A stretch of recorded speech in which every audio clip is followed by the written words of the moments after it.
Dans la dernière vidéo, on a parlé de la conception et de la production de Watine 520. Voyons maintenant ce qu'il vaut au combat. Au combat. Alors, au combat, le 10 mai 1940, il y a 228 de Watine 520 qui sont sortis de l'usine SNKM, mais la plupart sont en cours de modification pour être mis au standard bon de guerre. L'armée de l'air n'a pris en compte que 75 appareils, dont 28 avions d'instruction et 47 autres opérationnels. La plupart sont affectés au groupe de chasse 1-3 qui aperçut les premiers le 17 avril 1940. Donc c'est évidemment le groupe de chasse 1-3 qui va être le premier engagé. Il va être rappelé précipitamment vers le front et quitter Cannes le 11 mai pour gagner le terrain de Suippes, puis Vest-Thuisy, c'est à côté de Reims. Et c'est l'endroit où il faut être, parce que c'est l'endroit où on se bat. C'est la région précisément des Ardennes, où les Allemands font leur percée. Le ciel groupe d'avions allemands en l'air et de panzers au sol. Il y a quelques modifications, 2 dernières minutes encore à apporter aux appareils, et bien qu'il arrive le 11 mai, ce n'est que le 13 mai que les deux Watines sont enfin prêts pour être engagés au combat. Donc il n'y a qu'un seul groupe sur 21, ça représente 21 groupes en ligne, soit moins de 5% de l'effectif des chasseurs qui sont en ligne sur le front. On a des Morane 406 qui équipent encore 8 groupes, les Blocs 152 6 groupes, les Curtis H75 4 groupes et les bimoteurs Potez 63 631 exactement 2 groupes. Alors, ce n'est toutefois pas le groupe de chasse 1-3 qui va remporter la première victoire à bord d'un de Watine 520, mais une unité de l'arrière. C'est le capitaine Guillaume de Rivals-Mazères, qui est un des pilotes d'essai du Centre d'expérimentation aérienne militaire, le CEAM, qui est à Orléans, et qui dispose de quelques de Watine 520, dont un au moins est opérationnel. Peut-être d'ailleurs le numéro 40, on ne sait pas trop. Et un groupe de bombardiers Henkel 111 va s'attaquer à plusieurs cibles dans la vallée de la Loire, et notamment donc le 12 mai 1940, le terrain de Châteaudun. À Orléans, c'est l'alerte. De Rivals-Mazères décolle seul et très vraisemblablement aux commandes d'un de Watine 520. Et il va tirer un des bombardiers ennemis qui va s'écraser 150 km à l'est d'Orléans sur la commune de Chablis. Et donc il va être très officiellement cité à l'ordre de l'armée pour son exploit. Et donc il s'agirait de la première victoire, ce 12 mai 1940, d'un de Watine 520. Et il y en aura d'autres, c'est le GC-13 évidemment. Le 13 mai 1940, alors que les troupes allemandes qui ont traversé les Ardennes sont sur la rive nord de la Meuse et entament la percée cruciale de la campagne, le GC-13 réalise ses premiers engagements à partir de son terrain de Vest-Thuisy. Sa première mission consiste à escorter les rares bombardiers Léo 45 qui, eux, ont pour ordre de bombarder des concentrations de troupes ennemies à la frontière belge au nord-est de Sedan. Les deux Watines ne vont pas rencontrer de chasseurs, mais ils vont croiser la route de 3 Henschel 126 d'observation qui vont descendre et un Henkel 111 de bombardement qui vont mettre au tapis aussi. Le lendemain, 14 mai 1940, là, ils vont rencontrer la chasse ennemie pour la première fois. Ils font alors partie d'un groupe de chasseurs qui assure l'escorte de bombardiers d'assaut français qui doivent s'attaquer aux Panzers. En route, ils vont croiser la route de bombardiers allemands. Donc tout de suite, les deux Watines attaquent le dispositif allemand, mais ils n'ont pas vu que ces bombardiers allemands étaient eux aussi protégés par des chasseurs. Donc, alors qu'ils descendent un Dornier 17, ils sont coiffés par des Messerschmitt 109 de chasse qui surprennent les Français et vont abattre un de Watine 520, c'est celui de l'adjudant André Carrier, premier pilote de Watine tué au combat. Je cite son nom car il avait réalisé des clichés en couleur de son appareil quelques jours plus tôt, que vous pouvez voir là. Carrier descendu, ses équipiers, eux, vont se ressaisir et entrer en combat aérien avec les Messerschmitt 109 et vont en descendre 2, effectivement, 2 prouvés par les archives allemandes. D'autres combats ont lieu dans la journée du 14 mai et à la fin de celle-ci, il y a 10 victoires sûres qui sont revendiquées contre 2 pilotes tués et 4 de Watine perdus. Le 15 mai, encore 7 victoires sûres vont être revendiquées, mais 2 pilotes sont tués et 1 blessé, et 8 de Watine 520 perdus. Donc le bilan de ces 3 premiers jours est assez nuancé. Il y a eu 20,25 victoires revendiquées sur 0,25 car des victoires ont été partagées avec d'autres groupes. Donc c'est quand même, et de loin, le meilleur score des groupes français qui sont engagés dans les Ardennes pendant cette période. Cependant, à ce qu'on sait de l'examen des archives allemandes, ça représente en fait que 8,25 avions allemands réellement détruits et 4 sérieusement endommagés. Donc ça, c'est en mettre en parallèle avec, on va dire, donc 12,25 appareils Mais il y a eu 12 de Watine qui ont été perdus, et 4 pilotes tués et un blessé. Donc on s'approche plutôt du match nul, mais dans le contexte de la campagne de 1940, c'est déjà pas si mal. Donc dans les jours qui suivent, les panzers, dont la voie est ouverte par des bombardiers en piqué Stuka, vont se ruer vers l'ouest une fois la percée faite, et ce, malgré des contre-attaques qui sont tentées par l'armée française sur les flancs de cette percée, dont la contre-attaque menée par le colonel de Gaulle à Montcornet. Les panzers vont atteindre le rivage de la Manche en fin de journée du 20 mai, près d'Abbeville, et vont enfermer les armées du Nord, les armées françaises du Nord et l'armée britannique, dans une gigantesque nasse qui va devenir la poche de Dunkerque. La veille, soit le 19 mai 1940, a vu l'engagement au front du second groupe de Watine, le groupe de chasse 2-3, qui s'installe sur le même terrain que le 1-3, qui entre-temps a été muté de la région de Reims à Meaux, au nord-est de Paris. Donc 2 groupes de Watine, sur 25 qui sont engagés à ce moment-là, ça fait 8% des chasseurs en ligne. Alors, ces 2 groupes de Watine, en fait, surtout ceux du groupe de chasse 2-3, ils vont se distinguer en appuyant, encore une fois, des tentatives de contre-offensive française qui vont essayer de briser l'encerclement. Et à cette occasion, ils vont revendiquer 16 victoires, les 20 et 21 mai, mais qui ne correspondent en fait qu'à 5 avions allemands détruits et 2 endommagés, et ce, au prix seulement d'un pilote tué, d'un capturé et un blessé. Le 30 mai, alors que les troupes britanniques et françaises évacuent tant bien que mal la poche de Dunkerque, il y a 2 autres groupes de chasse, les groupes de chasse 3-3 et 2-7, qui vont être convertis sur 2 Watine 520, qu'ils vont chercher à Toulouse. Signalons d'ailleurs que les pilotes signalent qu'à Toulouse, rien n'est prêt. Ils perdent un temps précieux, un temps trop long selon eux, pour se faire effectivement livrer leurs appareils. Mais bon, quoi qu'il en soit, à la fin du mois de mai, ils ont leurs appareils. Et le 3-3 va être engagé, lui, dans la région parisienne. Et le second être engagé dans l'est de la France, à Havelange.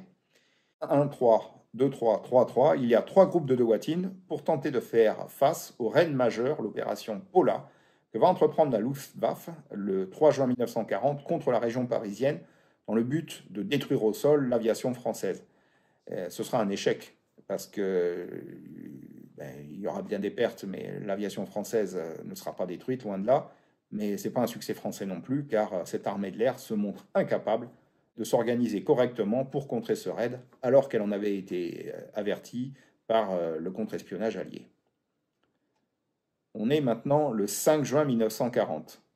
Là, les Panzers sont sur la rivière la Somme, et la France joue son destin en tentant de contenir l'offensive qui est tentée par l'armée allemande. Donc entre le 5 et le 10 juin, ce sont 5 jours intenses de combat où les Panzers vont percer les défenses françaises et atteindre la Seine en aval de Paris. À ce moment-là, il y a 4 groupes de Watine basés dans la région parisienne. On a appelé le groupe de chasse 2-7 en renfort, qui s'est installé sur le terrain de Meaux. Donc on a 4 groupes sur 21. Maintenant, les Watine représentent 19% de l'effectif des chasseurs en ligne sur le front. Et pendant ces combats acharnés, ils vont revendiquer 37 victoires sûres, ce qui correspond en fait à 17 avions allemands au minimum réellement détruits et 6 autres endommagés. Le 10 mai, le front dans le nord de la France ne tient plus qu'à un fil. Il est rapidement percé. La ville de Paris, déclarée ville ouverte et évacuée par le gouvernement, est prise le 14 juin 1940. Les groupes de chasse à ce moment-là migrent vers le sud en menant des combats retardateurs. Pendant ce temps, un 5e groupe est converti sur 2 Watine 520 dans le sud de la France. C'est le groupe de chasse 3-6 qui va s'installer sur le terrain du Luc en Provence pour faire face aux attaques éventuelles de l'aviation italienne, car l'Italie a déclaré la guerre à la France le 10 juin 1940. Le groupe de chasse 3-6 va se distinguer en remportant 7 victoires aériennes contre des avions italiens sans perte, toutes remportées, au moins en participation, par l'adjudant-chef Pierre Le Glohan, qui obtient même 5 victoires en une seule mission le 15 juin 1940. C'est le plus grand exploit de la campagne. Je vous invite à vous reporter sur la vidéo que j'ai faite sur Pierre Le Glohan pour avoir le détail de cette journée mémorable. Pierre Le Glohan, avec ses 7 victoires remportées sur 2 Watine 520, est le top scorer sur cet appareil pendant la campagne de 1940. À égalité avec un autre pilote du groupe de chasse 1-3, le sous-lieutenant Michel Madon, qui est très probablement apparenté avec le grand as de 14-18, Georges Madon. Alors que l'armistice s'approche, 3 autres unités de l'armée de l'air vont être converties sur 2 Watine 520 juste avant l'armistice, mais sans avoir pu combattre. Il y a déjà la flottille F1C de l'aéronaval. Bon, je sais, c'est pas l'armée de l'air, c'est l'aéronaval. Elle va recevoir quelques de Watine le 10 juin, puis le groupe de chasse 3-7 le 22 juin, et enfin le groupe de chasse 2-6 juste avant l'armistice le 24 juin. Encore une fois, sans voir un seul avion allemand. Donc, eh bien, le 25 juin, à 0h35 du matin, l'armistice entre en application. Qu'est-ce qui a été produit? Il y a 437 de Watine 520 qui sont sortis des usines à ce moment-là. 403 ont été pris en compte par l'entrepôt de l'armée de l'air 301 et de ces 403, 294 ont été livrés aux unités de l'armée de l'air. 105 de ces 2 Watine livrés ont été perdus pendant la campagne, ce qui veut dire qu'ils ont soit été descendus en combat aérien, soit détruits au sol, soit, et c'est en très grande partie, abandonnés sur leur terrain en étant sabotés au fur et à mesure des évacuations successives qu'ont dû mener les groupes de chasse en catastrophe. Il y a 3 autres de Watine du groupe de chasse 3-7 qui se sont fait la malle de Toulouse et qui ont rallié directement l'Angleterre pour combattre dans ce qui va devenir les forces aériennes françaises libres. Donc, il reste 295 exemplaires. 175 ont pu être évacués en Afrique du Nord pour se mettre à l'abri et 120 sont restés en métropole dans les divers entrepôts de stockage ou au groupe de chasse 3-7 qui n'a pas pu aller en Afrique du Nord. Alors, au total, pendant la campagne de mai-juin 1940, les 2 Watine ont revendiqué 107 victoires aériennes sûres. Ça fait à peu près 15% des revendications françaises. Sur ces 107 victoires revendiquées comme sûres, il y en a 99,8, comme je dis, virgule, partagées avec d'autres groupes, qui ont officiellement été homologuées par les autorités, d'une manière ou d'une autre. Ces victoires correspondent en fait à l'examen des archives allemandes par 55,9 avions allemands au moins, dont la destruction est prouvée, et 27 autres qui sont rentrés dans leur ligne, quelquefois très endommagés. C'est un très bon ratio, en fait, pour les revendications de victoire. Beaucoup de forces aériennes ont des revendications complètement inflationnistes. Avoir, pour 4 victoires revendiquées, en avoir 2 réellement détruits et 1 réellement endommagé, c'est un très bon ratio. Mais ceci au prix de 20 pilotes qui ont été perdus, 14 tués et 6 faits prisonniers, et 36 de Watine 520 perdus au combat. Donc on en a eu 68 autres qui ont été abandonnés par les groupes lors des retraites successives des unités.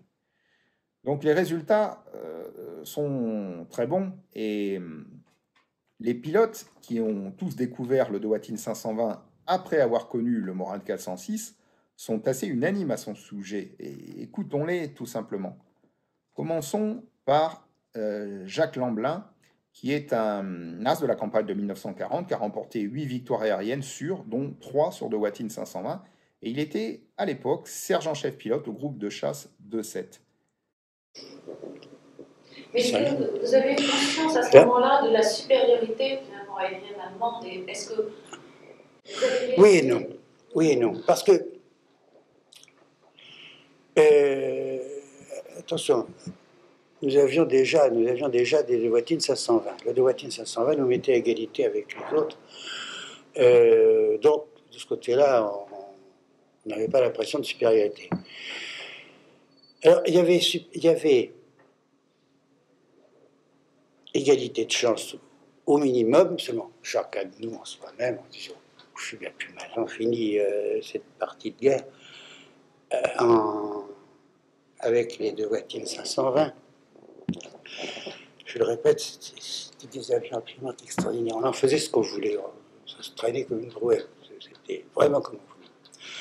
Autre as de la campagne avec 5 victoires remportées en 1940 au GC 2-7, dont 2 sur de Watine 520. L'adjudant-chef Denis Pontins, qui avait d'ailleurs décoré son de Watine 520 personnel d'une gueule de requin, lui découvre un appareil qui souffre encore de problèmes de mise au point et qui est d'ailleurs très vicieux à l'atterrissage. C'est un des défauts de l'appareil. Écoutons-le. Pour se faire la main un petit peu. Hein. C'est là que, en prenant en main le fameux 520, parce que là, il n'était pas totalement au point, les tout premiers n'étaient pas totalement au point. Quand on serrait un petit peu trop le virage, il y avait une tuyauterie qui coudait qui qui bloquait l'essence et puis ça faisait panne d'alimentation. Alors moi je me suis fait piéger. Je voulais faire une présentation remarquable de Dewoitine 520 pour la première fois qu'il arrivait sur le terrain. Je pars de l'altitude, je commence pour le prendre en main, je prends un looping, manque de chance sur le dos, je serre un peu trop, bout de bois en croix, moteur coupé. Alors, je ne voulais pas le casser, hein. Je fais une prise de terrain savante. Je dit, je suis trop long. Ah, je suis trop long. Je vais être trop long. Sur les volets sortent. Ah, je vais être encore trop long. Parce que je savais qu'il lui fallait beaucoup d'espace pour se poser, parce qu'il se posait à 180, 190, il se posait vite.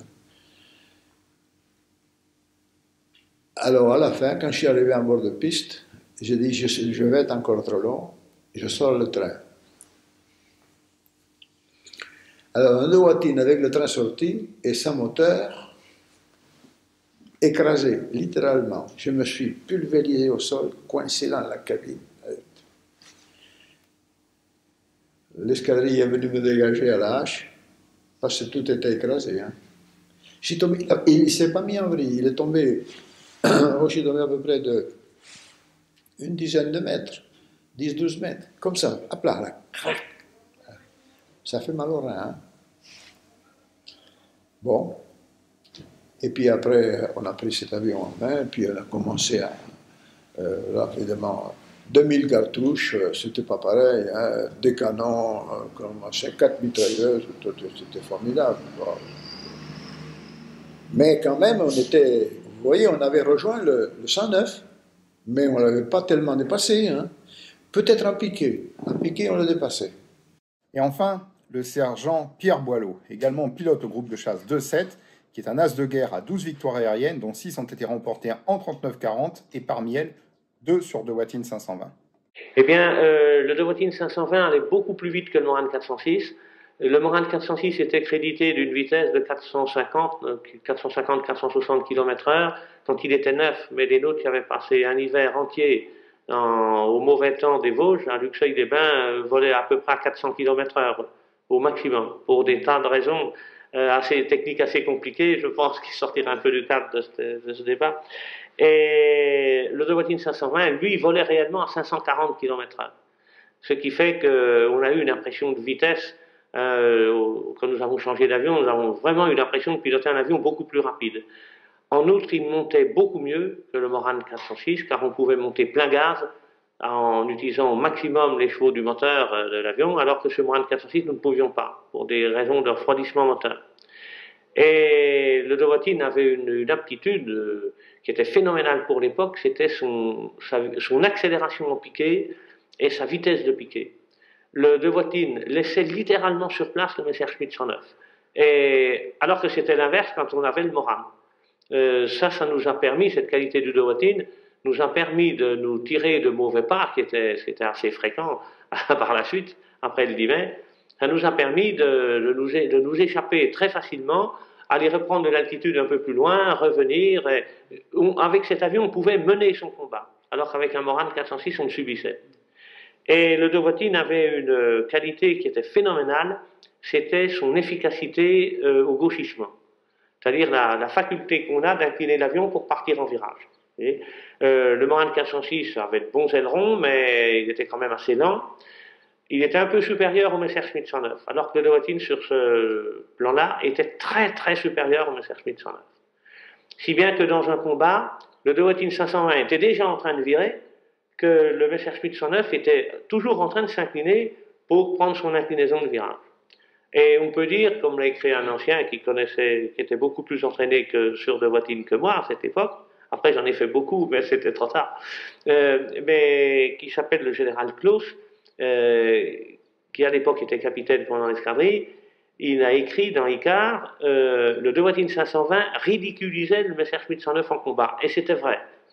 C'était vrai. Cet avion pouvait évoluer au milieu de plusieurs Messerschmitt 109 en évitant les coups et en donnant alors qu'on ne pouvait absolument pas faire ça avec le Morane 406.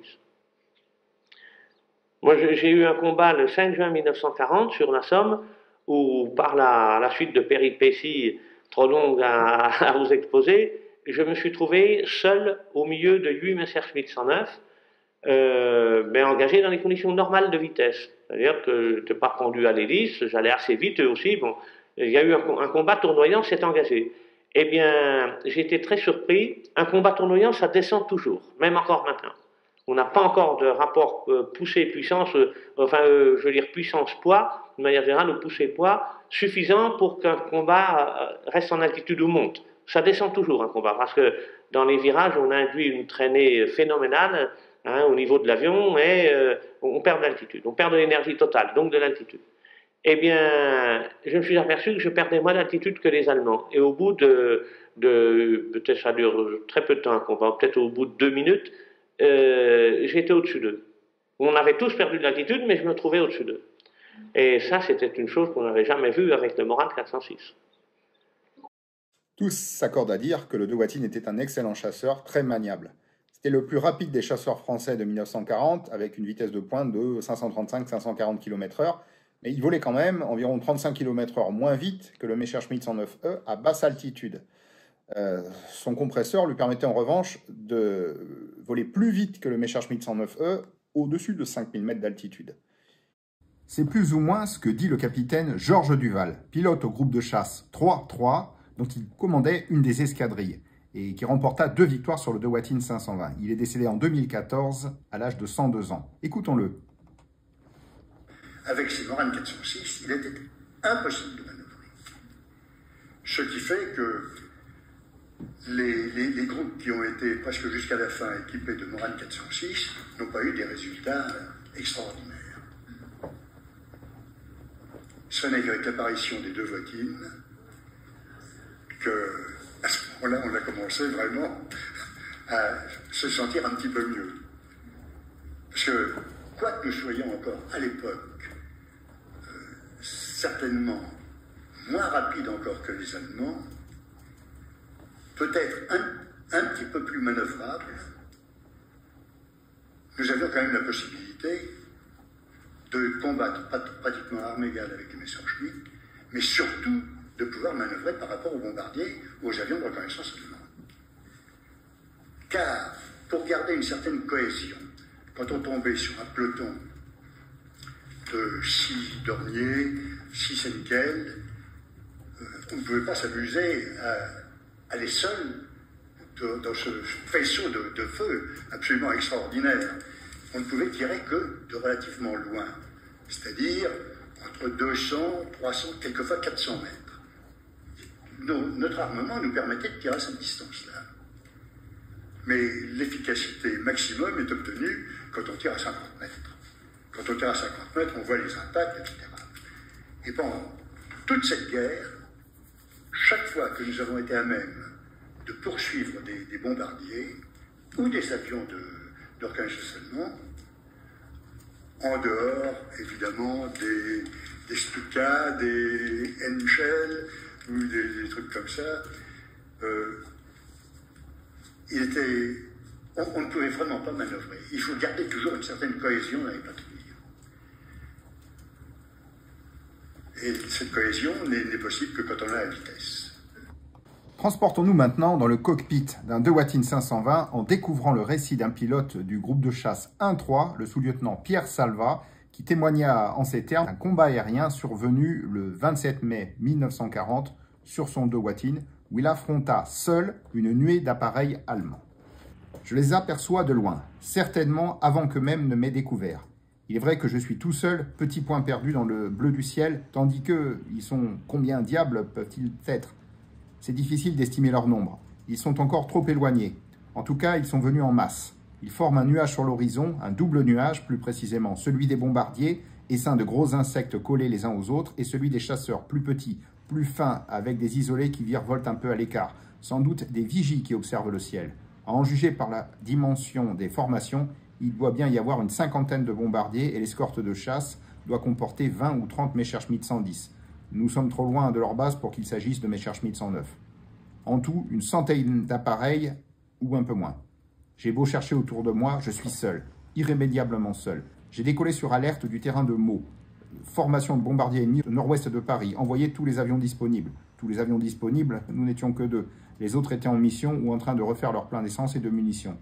Tous les avions disponibles, c'est-à-dire mon équipier, le lieutenant tchèque Korek et moi, ont décollé immédiatement. 2 minutes plus tard, Korek a eu des ennuis de moteur et est rentré au terrain. J'ai continué tout seul. La situation étant ce qu'elle est, je me retrouve tout seul pour m'opposer à une centaine d'appareils ennemis. Je suis obligé de reconnaître que la partie n'est pas égale. Pourtant, ce serait trop bête d'avoir fait tout ce chemin pour rien. Il faut que je manifeste ma présence, que je leur laisse ma carte de visite en quelque sorte. Mais si je pouvais m'en sortir, ce serait tout de même mieux. Je dois essayer de sauver mon de Watine. Je ne me suis pas trop rapproché de la formation et rien ne m'indique qu'ils m'ont aperçu. Je repère la position du soleil comme on me l'a enseigné à l'école de chasse et je grimpe aussi vite que je peux, tout en restant à distance de mes futures cibles. Leur armada n'avance pas très vite, elle vole au rythme des bombardiers.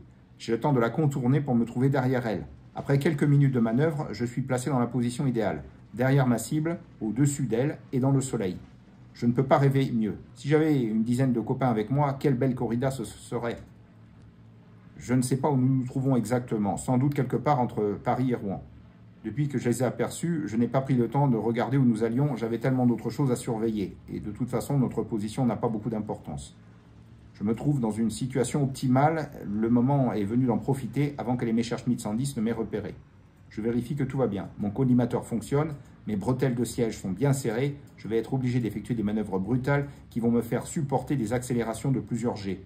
Mon harnais de parachute est bouclé, une précaution qui risque de s'avérer utile, la sécurité de mes armes a bien été retirée.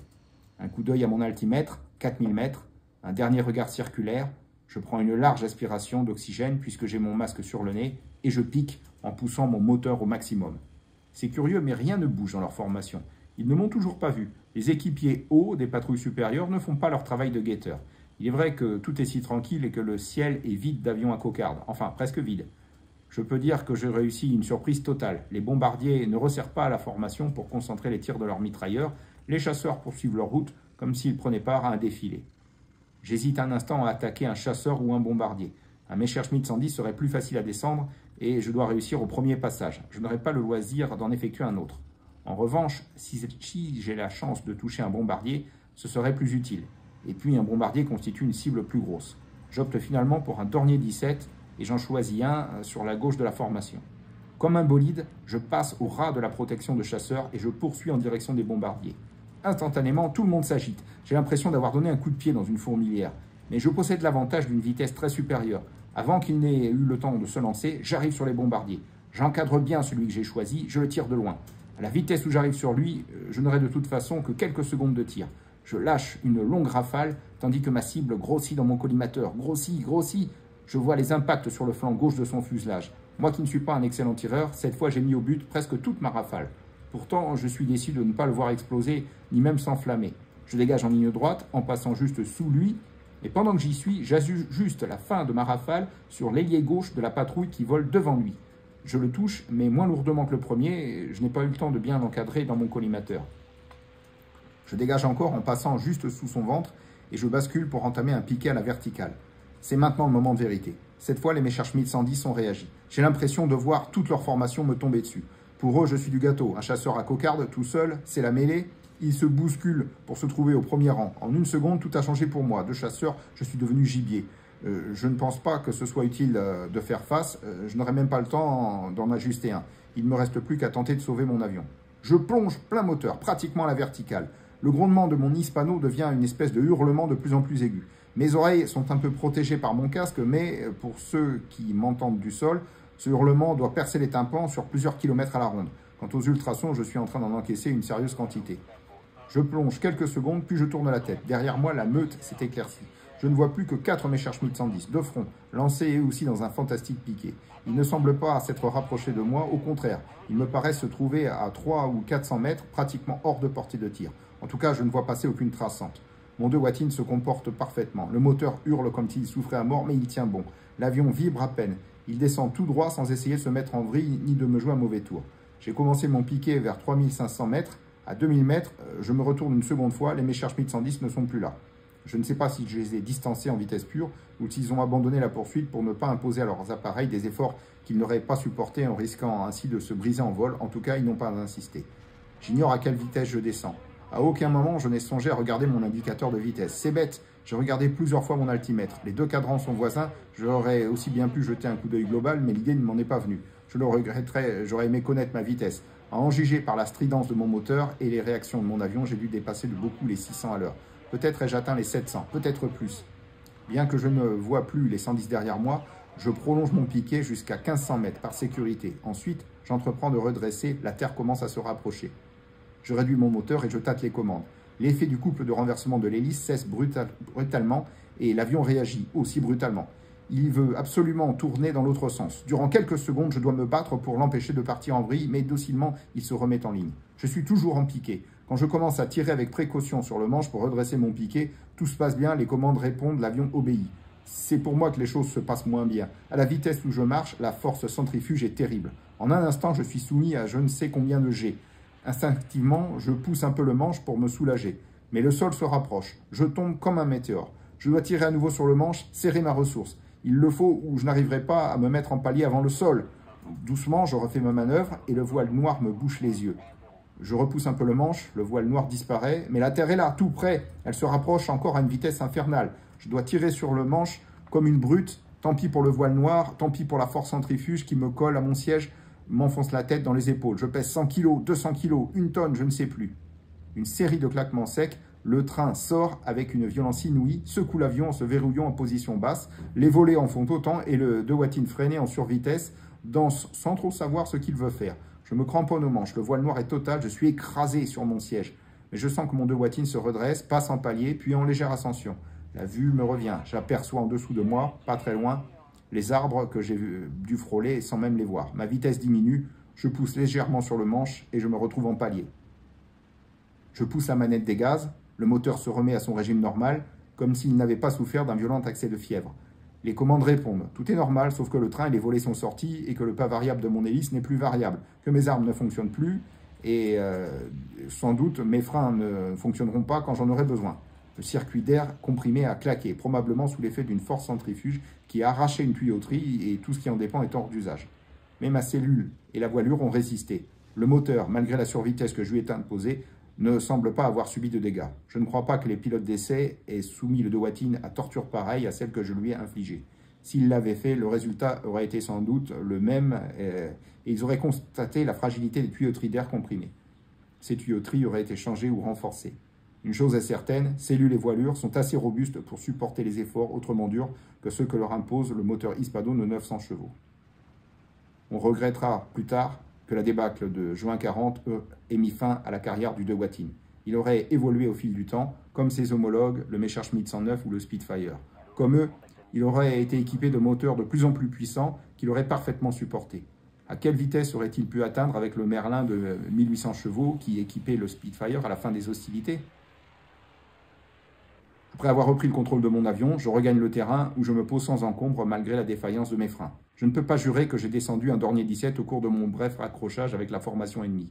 Pour le second que j'ai tiré, c'est assez improbable. Pour le premier, je serais volontiers affirmatif. En tout cas, si on retrouve un Dornier 17 abattu dans le secteur, ce ne peut être que le mien. Je crois bien que j'étais le seul chasseur allié ce jour-là entre Paris et la côte de la Manche. Alors, on se plaît à dire que si la France avait eu plus de Watine 520, les choses auraient pu se passer autrement. Comment ça? Eh bien, l'Allemagne a gagné la campagne de France en réussissant une percée du front, utilisant pour ça un formidable outil. Ce sont des blindés concentrés dans des divisions, des Panzerdivisionen, parfaitement coordonnés et appuyés par une forte aviation, c'est-à-dire des avions de reconnaissance, des Henschel 126, qui sillonnent le front, qui repèrent tous les points de résistance ennemis et qui, eux, ces points de résistance, sont systématiquement pillonnés par des bombardiers en piqué qui réalisent des attaques de précision, ce sont les Stuka, ou alors qui sont attaqués par des bombardiers bimoteurs classiques. C'est donc une formidable tenaille qui a été utilisée pour rompre les défenses françaises. La tenaille, quoi. Si l'armée de l'air avait été en mesure d'imposer une supériorité aérienne sur la zone des combats, elle aurait considérablement réduit cette force en annihilant son soutien aérien et renforçant de ce fait les défenses françaises.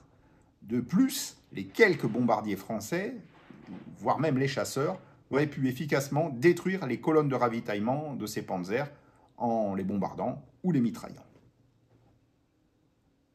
Continuons d'écouter Georges Boileau. Le Dewoittin 501 s'est révélé infiniment supérieur. Alors quand on songe que cet avion on a perdu 1 an dans la construction de cet avion, toute l'année 1967, car on a obligé M.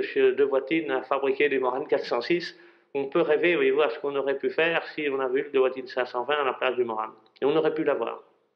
On se rend compte maintenant qu'on aurait pu l'avoir.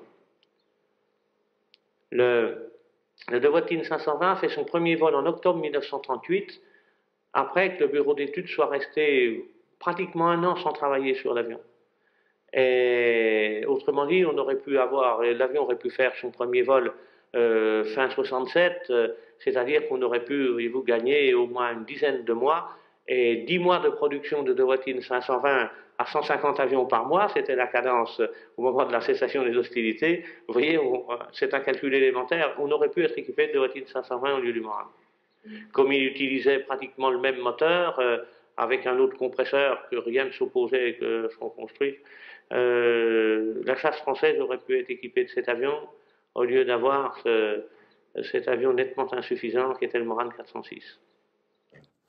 Ce qui est vrai, c'est que le prototype a été commandé par l'État le 8 mars 1938, alors que les plans étaient prêts pratiquement 1 an plus tôt, mettons 10 mois, comme le dit Boileau. Avec 10 mois d'avance, sachant que la production en juin 40 avait effectivement atteint les 200 appareils mensuels, il y a eu exactement 196 exemplaires livrés entre le 1er juin et l'armistice du 25 juin. Donc avec 10 mois d'avance à ce rythme, en décalant dans le calendrier, sans compter l'usine de Tarbes qui était prévue pour entrer en novembre 1940, et donc là en janvier 40 pour ce scénario alternatif, c'est au bas mot pratiquement 3000 Dewoittin 520 qui auraient théoriquement pu être livrés jusqu'au mois de juin 40, selon encore une fois ce scénario alternatif. Autrement dit, toute la chasse française aurait pu être équipée de Dewoittin 520 dès la déclaration de guerre, et même avec des groupes de chasse supplémentaires créés, qui auraient permis de disposer d'une supériorité numérique face à la Luftwaffe. Mais bon, produire des cellules est une chose, produire des moteurs en est une autre. Le moteur 12Y45 n'était pas prêt en 1938, et une production commencée avec 10 mois d'avance aurait vu les premiers exemplaires forcément équipés du 12Y31 de 860 chevaux, le même que le Morane 406, ce qui aurait donné au Dewoittin 520 de cette première génération des performances inférieures en vitesse de 20 km/h, ce qui aurait mis leur vitesse de pointe à 520 km/h. Bon, ça aurait déjà fait un large progrès par rapport au Morane Saunier 406, dont la vitesse de pointe, je l'ai dit dans une précédente vidéo, avoisinait les 460 km/h au mieux. Mais ceci aussi a supposé qu'il y ait eu assez de moteurs Hispano 12Y31 disponibles en 1938. Alors, je n'en connais pas le rythme de production, mais à tous les coups, il aurait fallu dépareiller les Morane 406, voire même carrément en annuler la commande. Alors, en 1937, le ministre de l'Air, c'était M. Pierre Cotte. Alors, je vois déjà certains d'entre vous, comme certains l'ont mis dans les commentaires de la vidéo sur le Morane 406, dresser une potence pour pendre haut et court Pierre Cotte. C'est la faute à Voltaire, c'est la faute au Front populaire, aux socialistes, aux communistes, etc. Rappelons quand même quelques faits. Pierre Cotte n'était pas communiste, n'était pas socialiste non plus, il était du Parti radical, de centre-gauche. Il a été ministre de l'Air avant le Front populaire, de janvier 1933 à février 1934, puis il le redevient, ministre de l'Air, après l'avènement du Front populaire, de juin 1936 à février 1938, date à laquelle le portefeuille du ministère de l'Air est récupéré par Guy Lachambre, qui, lui, commande les prototypes du Dewoittin 520 le 8 mars 1938 pour une production qui démarre en octobre 1939. C'est donc en 1937 que tout s'est joué. Et Pierre Cotte était bien aux commandes. Est-ce qu'on pouvait être sûr à ce moment-là que le Dewoittin 520 était le meilleur cheval, alors que d'autres appareils étaient présentés par d'autres constructeurs? Difficile de se remettre dans le contexte. Est-ce qu'il avait aussi de bonnes remontées de ses services techniques pour guider son choix? Moi, je n'ai pas la réponse. Bon, écoutez, on peut toujours affirmer qu'un ministre énergique, devant l'urgence, aurait pu imposer ses choix à l'état-major et ordonner la mise en production immédiate. Bon, écoutez, on ne va pas faire dans la dentelle ni dans le détail. On va pendre haut et court ce pauvre Pierre Cot, et comme a d'ailleurs voulu le faire le régime de Vichy lors du procès d'Orion, et en désignant les responsables politiques comme les responsables de la défaite. Et on va aussi se poser une autre question. Qu'aurait fait l'armée de l'air de ce millier et quelques de Dewatyn 520 supplémentaires? Et même moi, là, j'ai la réponse. Et j'en suis sûr, elle en aurait fait n'importe quoi. Elle les aurait gaspillés n'importe comment, comme elle l'a fait avec les Dewatyn qu'elle a eus en 1940. On va reprendre tout simplement la question que s'est posée l'historien Marc Bloch, qui est mort pour la France, fusillé par les Allemands en 1944. Dans son ouvrage qu'il a écrit donc pendant l'occupation, qui s'appelle L'étrange défaite. Et il se demandait si toute cette caste militaire qui accusait les politiques d'avoir conduit le pays à la défaite, ne devait-il pas cette défaite à leur propre turpitude? Premier point, le manque de pilotes. Supposons qu'on ait eu des Dewatyn 520 en abondance, ayant permis la création de groupes de chasse supplémentaires qui auraient amené une supériorité numérique, ou du moins la parité avec les chasseurs de la Luftwaffe. Eh bien, il n'y aurait eu personne pour les piloter. L'armée de l'air n'avait tout simplement pas anticipé l'arrivée de la guerre en développant de manière drastique ses écoles de pilotage pour former un grand nombre de pilotes. Et ce, contrairement à ce qui s'est passé en 14-18. C'était pas compliqué de savoir, depuis au moins la crise de Munich de septembre 1938, qu'on allait vers la guerre. Et comme l'a étudié l'historien Christian-Jacques Ehrengardt, qui a très bien étudié les écoles de chasse, aucun élève pilote envoyé à l'instruction en septembre 1939 ne pourra être envoyé dans une unité combattante au moment de l'attaque allemande en mai-juin 40. C'est tout simplement qu'à la déclaration de guerre, ce n'est qu'à ce moment-là que l'armée de l'air s'intéresse à son plan d'extension. Il est déjà trop tard. En mai 1940, au moment de l'attaque, on avait déjà un nombre de pilotes inférieur aux appareils en ligne.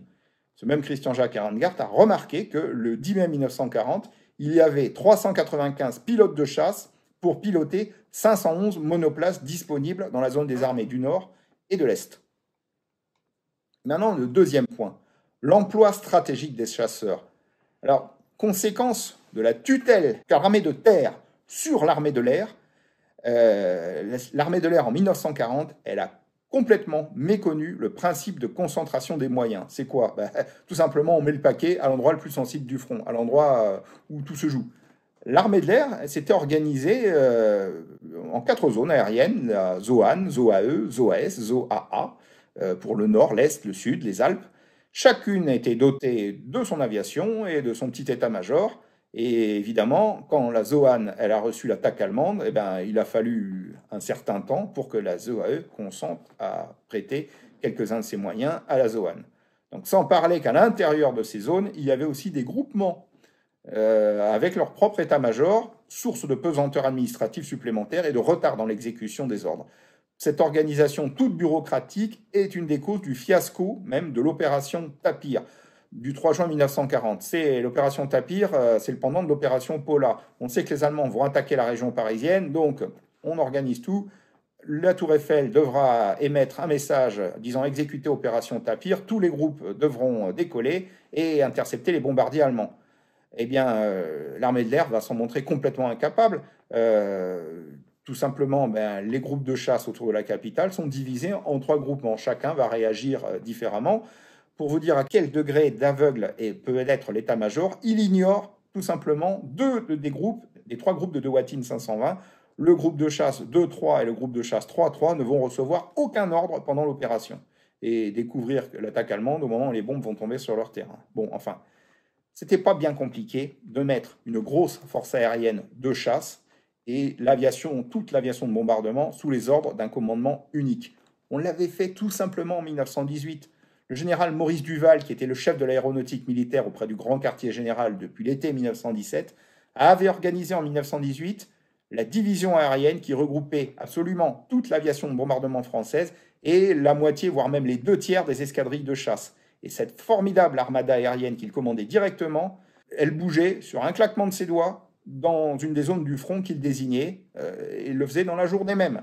Et elle attaquait les zones du front où l'armée allemande a lancé ses dernières offensives de l'année 1918 et a contribué de manière significative à leur échec, déjà en établissant la supériorité aérienne sur la zone pour bien guider l'artillerie française et aveugler l'artillerie allemande, et enfin en mitraillant les colonnes de soldats et surtout de ravitaillement de l'armée allemande. Et maintenant, parlons du 3e point, l'emploi tactique des chasseurs.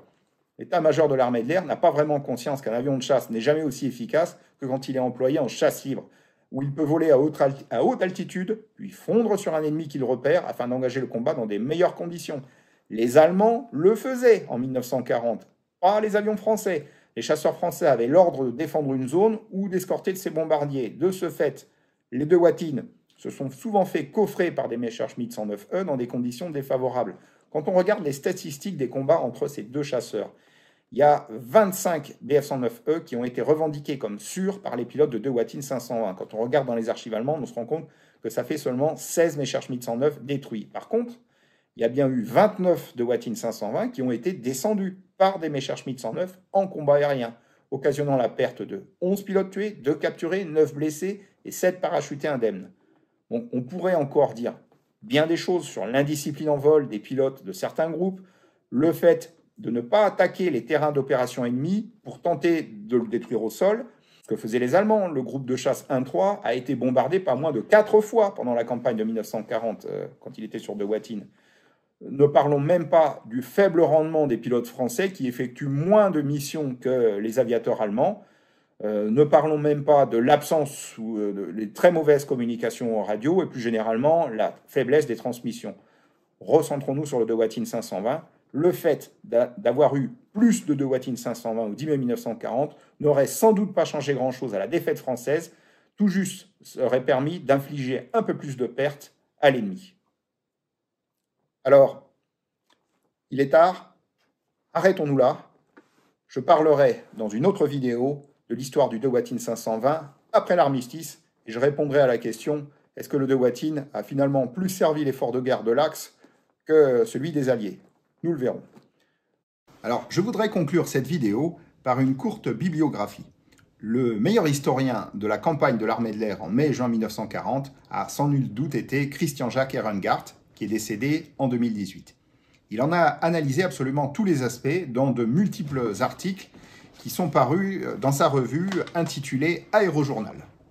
Alors, Aérojournal est toujours en vente dans les kiosques, sous une autre forme, mais ne parle pratiquement plus de l'armée de l'air à cette période, hélas.